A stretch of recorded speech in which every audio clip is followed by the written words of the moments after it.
கடைசியாக 23ஆம் தேதி வாக்குப்பதிவு என்றால் 22ஆம் தேதி இரவு முதல்ல 500 கொடுத்தால் அதுக்கு பிறகு 1000, இன்னொரு வேட்பாளர் 1000 கொடுத்தால் இவர்கள் போட்டிக்கு 1500 என்று போட்டி வேட்பாளர்கள் கூடிய போட்டி போட்டுக்கொண்டு 3000 4000 ரூபாய் வரையிலும் ஒரு வாக்காளருக்கு பணம் பட்டுவாடா நடைபெற்றிருக்கிறது. ஒரு நடுநிலையோடு தேர்தல் ஆணையம் செயல்பட்டு முறைகேடுகளை தடுத்து நிறுத்தி, அடாவடிகளை தடுத்து நிறுத்தி, வாக்காளர் கொடுத்திருக்கக்கூடிய அந்த பணங்களை எல்லாம் தடுத்து நிறுத்தக்கூடிய வகையில தேர்தல் ஆணையம் செயல்பட முடியாத ஒரு நிலை கவலை அளிக்கக்கூடியதாக இருக்கு. 19ஆம் தேதி 20, 21, 22, 23ஆம் தேதி இந்த 5 நாட்களில்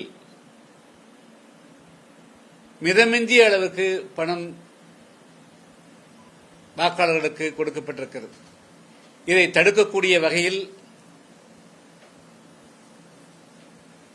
தேர்தல் ஆணையம் வலிமை பொருந்தியதாக இல்லையா, அல்லது இதை தடுக்க முடியாது என்று தேர்தல் ஆணையம் கருதுகிறதா, அல்லது இது ஒரு அங்கம் என்று பணப்பழக்கம், இது ஒரு தேர்தல் நடைமுறையின் அங்கம் என்று விட்டுவிடுவார்கள் என்று தெரியவில்லை. கோவையிலே கூட பல தொகுதிகளில்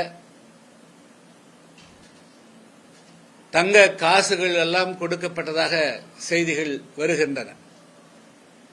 இது இப்படியே இருந்தால் இந்த நாடு எங்கே போய் முடியும்? கிராமங்களுக்கு செல்லுகின்ற போது பொதுவாக பெண்கள் மதுவினால் ஏற்படக்கூடிய பாதிப்புகள்,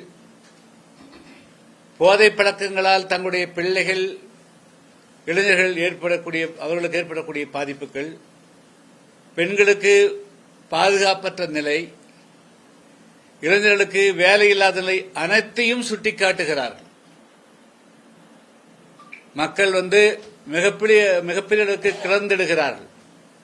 ஆனால் அந்த கிளர்ச்சியை எப்படி நெருப்பிலே நீரை ஊற்றி அணைப்பதைப் போல, குறிப்பாக கடைசியாக 23ஆம் தேதி வாக்குப்பதிவு என்றால் 22ஆம் தேதி இரவு முதல்ல 500 கொடுத்தால் அதுக்கு பிறகு 1000, இன்னொரு வேட்பாளர் 1000 கொடுத்தால் இவர்கள் போட்டிக்கு 1500 என்று போட்டி வேட்பாளர்கள் கூடிய போட்டி போட்டுக்கொண்டு 3000 4000 ரூபாய் வரையிலும் ஒரு வாக்காளருக்கு பணம் பட்டுவாடா நடைபெற்றிருக்கிறது. இப்படியே சென்றால் சாதாரண ஒரு குடிமகன், ஏழையாக இருக்கக்கூடியவர்கள் இந்த நாட்டில் தாங்களும் மக்களுக்கு தொண்டாற்ற வேண்டும் என்று அவர்கள் அரசியலுக்கு வருவதற்கு உண்டான வாய்ப்பே அறவே அற்று போகக்கூடிய சூழல் உருவாயிருக்கிறது. எனவே தமிழ்நாட்டில் நடைபெற்றது ஒரு சாதாரணமான தேர்தல் சடங்காகத்தான் நடைபெற்றிருக்கிறதே தவிர, இந்த தேர்தலை வசதி உள்ளவர்கள், பணம் உள்ளவர்கள், நீங்களா இந்த தேர்தலை நடத்திக் கொள்ளுங்கள், நாங்கள் முடிவை நாங்கள் அறிவிக்கிறோம் என்பதை போன்றுதான் இருந்ததே தவிர, ஒரு நடுநிலையோடு தேர்தல் ஆணையம் செயல்பட்டு முறைகேடுகளை தடுத்து நிறுத்தி, அடாவடிகளை தடுத்து நிறுத்தி,